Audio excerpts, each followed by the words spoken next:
What is up, guys? This is David from Bronx Banter coming at you with another episode and trying a different behind the scenes of trying a different way of recording and getting more content out to you as efficiently as possible. I know I've been kind of recording once a week, which I try to get multiple videos out a week. If you guys haven't been tuning in for the live show, The Catch Up, we're already 2 episodes deep. And I'm also trying to figure out the little kinks and production quality on that to make it as best as possible. So tune in for episode 3. Again, we record this live so we could chat all together about Yankees news every Friday at 6 p.m. Eastern time. And yeah, super excited to get started on a lot of topics actually this week, kind of unfolding within the last few days in Yankees land, Yankees world. We got a little bit of a catcher situation update with Jose Trevino coming back and looking very good. But here in this episode, we're going to be talking about Oswald Peraza being out for almost 2 months, 6 to 8 weeks.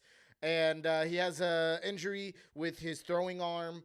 I'm not sure exactly how it happened, but what's most important is figuring out what's going to happen. What's going to happen with Oswald Peraza, what's going to happen with our infield depth. If you don't know, what also kind of adds to this story is that just before this news came out about Oswald Peraza being injured and out for 6 to 8 weeks, is that the Yankees were interested on having infield depth such as Ahmed Rosario, before he signed with the Rays, and Kike Hernandez before he signed with the Dodgers. So it was very interesting to hear this news come out. Then right after the injury update coming out, did the Yankees know that there was this Oswald Peraza injury, and because of that, that's why they were in on some of these depth pieces such as Kike Hernandez and Ahmed Rosario?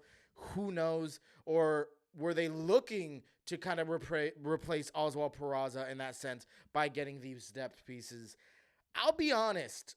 I'm glad they didn't get Ahmed and Kike Hernandez, even though I think Kike Hernandez would have been an awesome clubhouse guy, especially with already the great culture that we have going on right now with some of the new faces we have in our roster.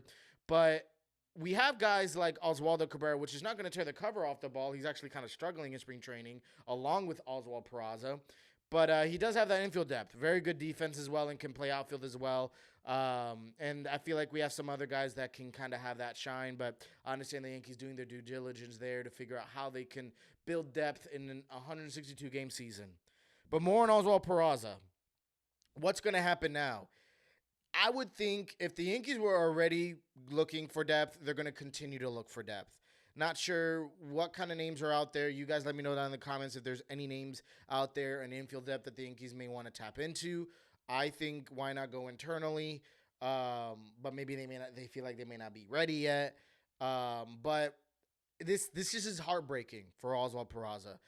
If you don't know, he kind of feels like he's starting to get the Miguel Andujar treatment, the Estevan Florial treatment. Just was once a top prospect in our farm system, to now becoming someone that is being flip-flopped in AAA, in majors, AAA, majors, injured, don't need you, we need you, but then we don't put you to start games. It just feels like we haven't given him a fair shot. And now with this injury, it doesn't feel like he's giving himself a fair shot. Not that he wanted this injury to happen to himself, but it hurts to see what's going to end up happening to Oswald Peraza. And quite honestly, if there was any trade value, which I was kind of advocating for, I feel like a lot of that's gone now. Now he's going to be seen as someone that's kind of injury prone. Maybe not necessarily completely injury prone, but there's that injury history being there.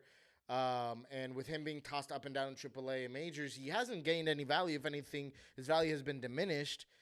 So he's not going to be a front name in a trade if you wanted to trade him maybe for someone like Bieber or someone like that. And even if we were trying to build his value, now we can't because he's injured. So that kind of hurts. It kind of sucks. But I wanted to update you guys on this news. I don't know. Let me know what you guys think about Peraza. It really breaks my heart because I wanted him to be someone that can contribute.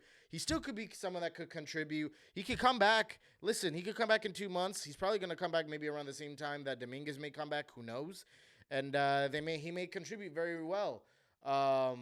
we this is a long season. Another injury could happen. I don't wish that on anyone or anything or in any situation, but an injury could happen, and he could be our everyday second baseman. He could be our everyday, God forbid, third baseman if DJ gets hurt. And if he does, then he could build his value, and if not, just build his experience, which is most important.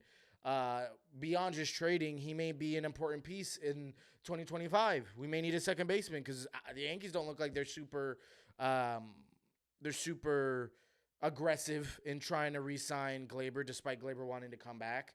I don't know what that dollar amount's going to look like, especially with us needing to probably build on our starting rotation in a starting pitching class next year that's going to look very, very good.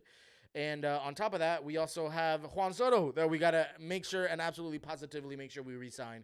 So we could allocate that money towards Soto and then maybe have Peraza as our everyday second baseman. But again, this injury is only going to set him back even more. Man, let me know what you guys think. What's going to happen to him? How are you feeling? Are you feeling optimistic, a little bit demotivated on his progression as a major leaguer? He has a lot of potential still. He has a lot of potential. He just needs that time to perform and prove to us that he can do it. So let me know what you guys think. And if you liked today's episode, please make sure you subscribe down below. It'll truly mean the world. Check out what YouTube suggests will be a great video for you. And also, The Martian wants you to subscribe. Judge wants you to subscribe. So make sure you do. And until next time, peace and be blessed.